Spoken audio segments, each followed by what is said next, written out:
The poorest guy isn't a person who doesn't have any money. It's a guy or a woman who hasn't dreamed in a long time. God is a God who gives dreams, and people who make a difference. Individuals who lead and people who change the world all have big goals. They're constantly looking forward and making plans for the future. They were always thinking, and if you look into their lives, you'll see that dreams were a big part of what motivated them. But a dream, the force of that dream, carried these individuals and dictated how they behaved, thought, spoke, and responded. They weren't pessimistic. Instead, they were upbeat. So what influenced their thinking? Their dreams. So when God wishes to bless you, He gives you a dream. Don't suffocate your dreams. Also, don't crush other people's hopes, especially that of your children's. They should be encouraged. Great leaders and individuals are constantly driven by a desire. They won't be able to give up, stop, or grow too fatigued because of that desire, because it is their life's driving force. If you can envision it, Walt Disney said, you can achieve it. The Ribbon Court in Orlando, Florida.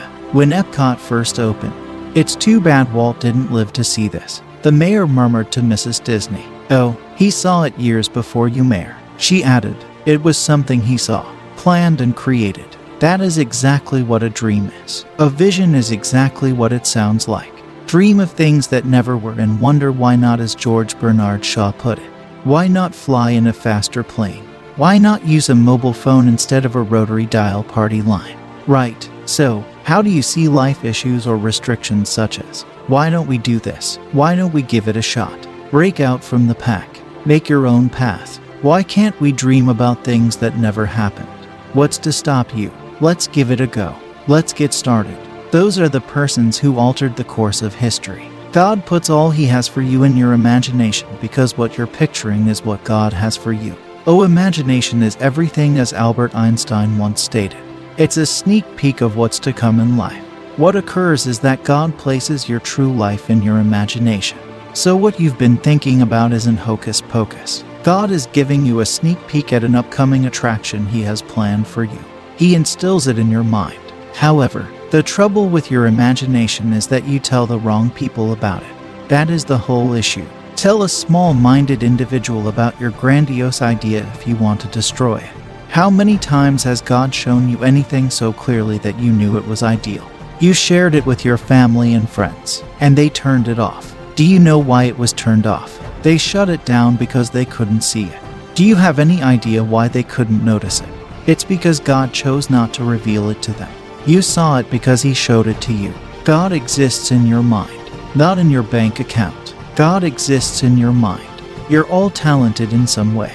You all have something special to offer. You were all given a talent by God. Thus, you are all gifted individuals. So realize that God has a fantastic life plan for you and has placed it in your mind.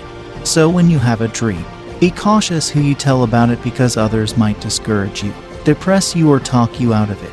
And God does not want you to tell everyone about it. If you're going to communicate your desire, do so with individuals who have previously accomplished what you're after and who aren't scared or threatened by it. They've already had a lot of success, and maybe they'll toss you a few crumbs to aid you along your way and give you some encouragement. Your achievement will always be a danger to someone else's insecurities, and your desire will not delight everyone. People tend to develop in proportion to the magnitude of their issue, rather than in proportion to their potential. Dreams assist you in reaching your best potential. Either you will achieve your goals or you will succumb to your fears. But we are motivated by our dreams. They motivate us. They keep us going. They're nucleic energy, and they make you burn and be on fire. The majority of individuals today are depleted of energy due to a lack of a vision. However, I feel your strength is proportional to your ambition. The best difficulties are dream problems. And by the way, you're going to have issues. You're going to have troubles regardless of who you are. It is something that everyone possesses. The only thing we have in common is troubles. You will face difficulties and suffering in this life, as Jesus stated, because you're going to have issues anyhow. Maybe you're having troubles as a result of your dream. That is an excellent issue to have. However, if you aspire and want to question the established quo, you will face difficulties. And those are fantastic challenges to have, because you're on your way to pursuing the dream God has given you. If everyone who has achieved success just tells you about their success, and never tell you what it took to get there or how many times they wanted to give up and quit. You may begin to believe that something is wrong with you, but let me tell you something. Everyone who wants to achieve greatness in life will have to go through some of the same experience. Yes, everybody. So there's no problem with you. God is just training you. So keep dreaming no matter where you are. I've heard people say things like, I'm too old.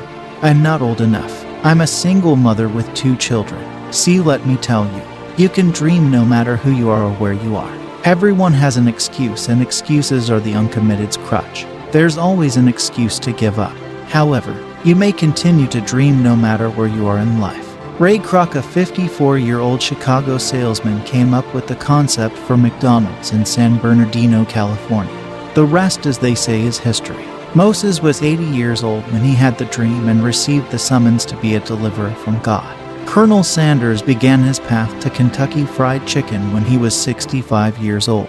And every dream suffers from the annoyance of being delayed. I was just thinking the other day that it's better to suffer the aggravation of a delay than to take a detour that takes you away from your ambition. Wait on the vision, says the prophet Habakkuk, and it will definitely come to pass. When God offers you a dream, delay is not rejection. If He has to delay you, He will do so till your dreams come true. Write the vision and make it clear, says Habakkuk 2 verse 2, so that whomever reads it will rush to it, even if it tarries, which indicates it may take a long time. Wait for it will arrive at the given time. It's up to you to compose it. If you don't write it down, you drastically limit the possibilities of it ever happening. Tomorrow's success will be determined by today's discipline. If you do what has to be done when it needs to be done, they'll figure out what you need to do and when you need to do it one day. You will always pay more tomorrow for what you put off today. There are 2 basic reasons why our dreams fail. Firstly, we stopped believing in God. Second, we stopped believing in ourselves. There are individuals who believe in God but not in themselves. There are also individuals who believe in themselves but not in God. Neither perspective will get you very far in life. It's a collaboration between God and us that will get you far in life. Dreamers are great leaders. Dreamers are those who make a difference. They comprehend the dreaming process. So go ahead and dream big. Love big. Give generously. Make grandiose plans. Give generously. Forgive big.